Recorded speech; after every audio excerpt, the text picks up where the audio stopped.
What if I told you there is a dormant power coiled within you, ancient, intelligent, and capable of transforming your entire existence? Not a metaphor, not a symbol, a real energy, subtle yet potent, waiting in silence at the base of your spine. The sages of old called it Kundalini, but here's the part most people never hear. Kundalini's awakening isn't just about visions, chakras, or spiritual highs.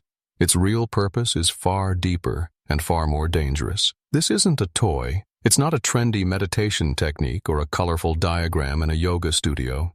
In ancient times, Kundalini was a secret, guarded, veiled in mystery, passed down from teacher to student under vows of discipline and devotion, because once awakened, it changes everything. In this video, we'll peel back the layers of modern misunderstandings and explore the true reason Kundalini exists. We'll journey through ancient texts, unravel esoteric symbolism, and decode what the mystics were really pointing to. Not just what Kundalini is, but why it's here and what it wants from you. We'll also uncover the signs of genuine awakening versus ego-driven delusion, and how to approach this energy safely and wisely. This isn't just spiritual information, it's spiritual initiation. And it begins with a question. Are you ready to remember the power that was placed within you before you were even born? To understand Kundalini, we must go back not just decades or centuries, but thousands of years, to the banks of the Saraswati and Ganges, where rishis sat in silent meditation, their minds attuned to realities we can scarcely imagine. In the Vedic and Tantric traditions of ancient India, Kundalini is not merely an energy, it is Shakti itself, the divine feminine force, the primordial creative power of the universe. Coiled like a serpent 3.5 times at the base of the spine, Kundalini is said to sleep in Muladhara, the root chakra, waiting to rise through the central channel, Sushumna Nadi, toward union with Shiva, the masculine principle seated in the crown. But here's what often gets lost in modern interpretations. This journey is symbolic of something much deeper. The movement of Kundalini is not just upward energy, it is the soul's longing for wholeness, a return to the source, an inner alchemy that transforms the ego-bound self into something radiant and eternal. In the Hatha Yoga Pradipika, Kundalini is described as the key to liberation. When the sleeping Kundalini is awakened by the grace of the Guru, then all the lotuses, chakras, and the bonds are pierced. The yogi doesn't just gain visions, they gain freedom from illusion. Across cultures, we find echoes of this sacred force. In Taoism, it's the refinement of Jing into Shen. In Kabbalah, the ascent of the Shekinah toward the higher Sephiroth. In Christian mysticism, it is the fire of the Holy Spirit rising through the body. Different names, same archetypal current. Why was it kept secret? Because the path is perilous. Kundalini magnifies what you are, your wisdom, but also your wounds. It awakens light, but also reveals shadow. Without proper preparation, the rising can cause instability, mentally, emotionally, even physically. The ancients knew this. That's why they emphasized purity, discipline, and surrender. This was never meant to be casual spirituality. It was sacred fire, and it demanded reverence. And yet, despite the risks, they pursued it. Not for power, not for pleasure, but because they knew to awaken Kundalini is to remember who you truly are. Not the body, not the mind, but the divine spark clothed in matter. It is, in truth, the path home. So what is Kundalini, really? Not just as an idea, but as a living experience. Imagine this. Deep within you, there is a current, like a river of molten light, subtle and silent, coiled in stillness. It's not flowing yet, but it's there, waiting. Most people will live their entire lives without ever sensing it. But for the few who begin to stir it, life changes in ways that defy logic or language. Kundalini is often called serpent power, but that metaphor goes far beyond symbolism. The serpent represents primal wisdom, shedding skin after skin to be reborn again and again. It is ancient, instinctual, and transformative. Kundalini, in this sense, is your latent divinity wrapped in the shell of your human story, waiting to unravel what you think you are, so that what you truly are can emerge. But here's the truth that many miss. Kundalini is not just energy. It is intelligent. It doesn't move randomly or mechanically. It moves according to your readiness, according to your karma, your intention, and the depth of your inner silence. When it begins to rise, it does so with surgical precision, clearing blockages, amplifying unresolved emotions, and testing your attachments. This is why the path can feel like a spiritual furnace, because it is. Now, let's make this more tangible. At its core, Kundalini follows the spine, moving through the chakras, energy centers that correlate not only to physical regions, but to emotional and psychological archetypes. Think of each chakra as a chamber in a temple. When Kundalini enters that chamber, it turns on the lights, but what it illuminates isn't always comfortable. In the root chakra, it challenges your survival fears. In the sacral, it exposes your desires and emotional imbalances. In the solar plexus, it confronts your ego and will, and so on, until it reaches the crown, where duality dissolves and the seeker becomes the seer, each essay. Stage is both a challenge and a gift.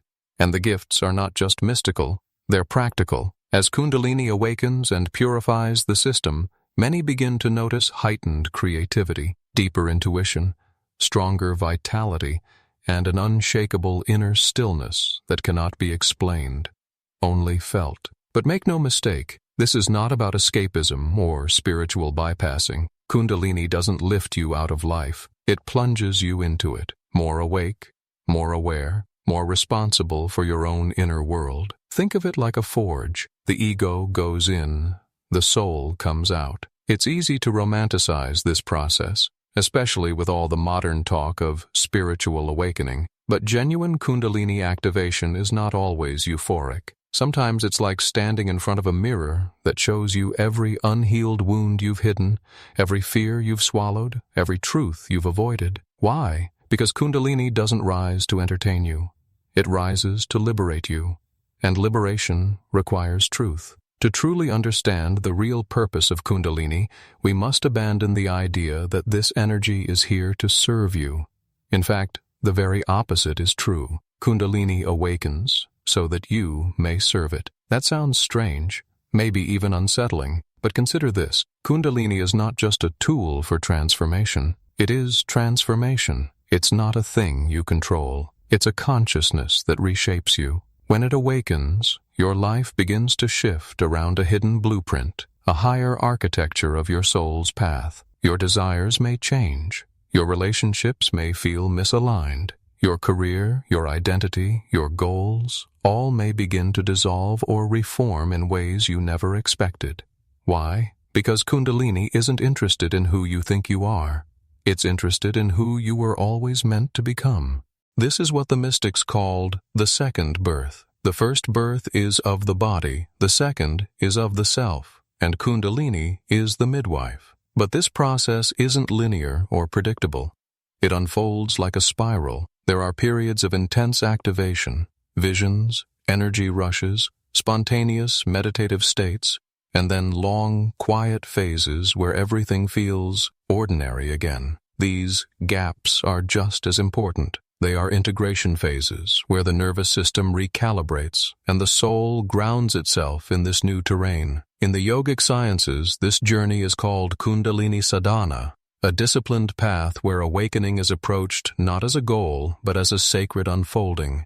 The energy moves upward, yes, but only when the vessel is ready. If the channels are blocked by trauma, resistance, or imbalance, the movement can become turbulent. This is why the old teachers emphasized preparation over experience. They taught grounding practices, pranayama, mantra, service, and inner purification, not to delay awakening, but to ensure that when Kundalini did rise, it would rise cleanly, without distortion or harm. And here's something often overlooked. Kundalini doesn't only rise. Sometimes it descends. After reaching the crown, the awakened energy often flows back downward, infusing the body, the heart, and the mind with divine awareness. This is when spiritual realization becomes embodied.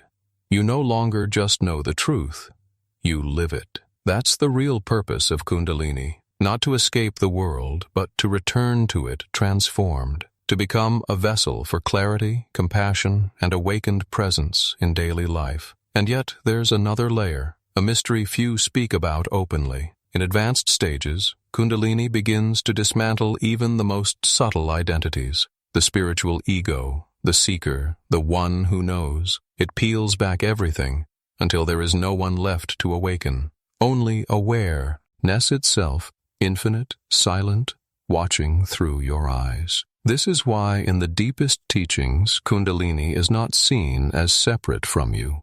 It is you, the most ancient part of you, the forgotten God spark, buried in the basement of your being, rising now to remind you. You were never just flesh and thoughts. You are consciousness, wrapped in stardust, dreaming of limitation, until now. So, how do you begin to work with Kundalini in a way that's safe, grounded, and aligned with its deeper purpose? The first step is not to awaken Kundalini, but to prepare for it. Think of your system, body, mind, and energy, as a garden. You don't force the seed to sprout. You cultivate the soil. You water, you tend, you wait. And when the conditions are right, the awakening happens on its own. One of the most powerful preparatory tools is breathwork. Ancient pranayama practices like nadi shodhana, alternate nostril breathing, or kapalabhati, skull-shining breath, help to clear energy channels and balance the nervous system. These techniques create inner spaciousness, allowing energy to move freely without causing overload or chaos. Next, meditation, but not as escapism. Instead of trying to transcend your experience, begin by becoming intimately present with it. Observe your thoughts, your sensations, your emotional patterns. Develop what the yogis call witness consciousness, the capacity to stay aware, even in discomfort. This awareness is the container through which Kundalini flows safely. A lesser-known but critical practice is self-inquiry. Ask yourself, who am I beneath my roles, my fears, my conditioning? Not to find a quick answer, but to dissolve the illusion that you already know. Kundalini responds to sincerity, not performance. You can also work with sound, mantras, chants, or even simple toning. The vibration of sacred sound helps to awaken and stabilize subtle energies. One traditional mantra is Soham, I am that, used with the breath to attune your awareness to the infinite. And just as important, grounding. Spiritual energy must be integrated into the body, or it becomes destabilizing. Walk barefoot on the earth. Engage in physical movement, yoga, dance, even simple stretching. Eat grounding foods. Connect with people. Be in nature. The goal isn't to float away, it's to become deeply human, but with divine clarity. Now, a warning.